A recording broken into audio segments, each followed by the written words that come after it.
And Dr. Madu, let me encourage you to continue to give us the kind of information that you're giving us, because some of this, you know, I consider myself well informed about a lot of things, but some of these things are almost astounding to me. Go on, talk about the president not being there. Yeah, I talked about these Boko Haram people before we left, who were creating mayhem, burning down, destroying things, you know. Eventually, they sent in some soldiers to quell the rebellion, so to speak. Of course, when the soldiers arrested some of the leaders, they shot them on the spot. Okay? Why? Because they didn't want to bring them to trial, because the leaders are going to mention the high-ranking politicians in the north who's been sponsoring them. Okay? Yeah, they need money to buy those guns and all, feed their own army and all the rest. Somebody was paying them. They didn't want them to come out. And who is sponsoring all these things, okay? We heard that the president is in Saudi Arabia. Yes, Saudi Arabian government has been putting a whole lot of money in northern Nigeria, you know, preaching their own brand of Islam, which is what they call the Wahhabi type of Islam, the strict puritanical Islam. Okay? Yeah. Now, the president of Nigeria is in Saudi Arabia. Somebody will ask, why should the president of a country as wealthy as Nigeria, 15% to 20% of the oil we use in this country comes from Nigeria, be sitting in Saudi Arabia? Okay? Why couldn't that president be treated in his own country? Okay? Anytime a president of a country puts himself at the mercy of another country's hospital, national security is involved. It certainly is. Okay? National security is involved.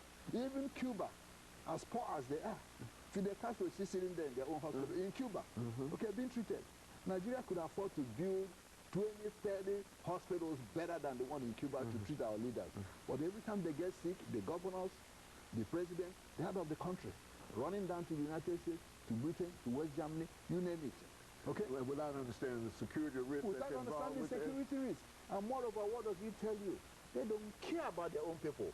We can afford to go out and get treatment. Hey, if you're a poor Nigerian, sit down there and die. We're not going to build a hospital. But that's precisely the message. This is the largest state in West Africa, on the continent of Africa. Exactly, 150 million strong. Okay? So this with all the money you can talk about. And yet, you can have a hospital that can treat your own president in your own country. And he's been missing for 2 weeks. 2 weeks as far 2 months. 2 months as far as everybody's concerned. Since November, yeah. Because members of the House of Representatives and Senate in Nigeria, which is equivalent to your Congress, have gone there to see him. They won't allow them to see him. This is elected representatives of the Nigerian people. They're not allowed to see their own president. Because the Saudi Arabian government won't allow them, and his wife won't allow them to see him. Can you understand that? No, that's hard to understand. Okay. That's really hard to understand. Okay. You know, I mean, you talk about 150 million people. That's correct. A security force of 200,000 police. Police force of 200,000 folks, and then they can't protect the president or whatever. No. Okay. The president is in Saudi Arabian hospital of all places. Why? Why Saudi Arabia? Okay. Why any country?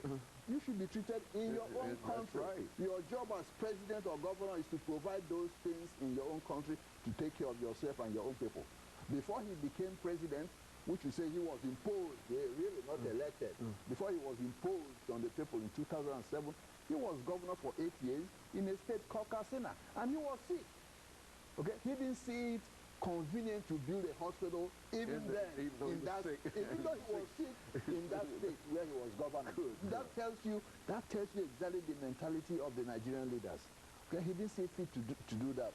Okay, before they imposed him on the country, those who imposed him knew he was sick, as he was. Okay, yeah, a majority of people in Nigeria knew he was sick, and they were saying, "Hey, this man is sick. Don't put him there." They shut their ears and install him anyway. In this country,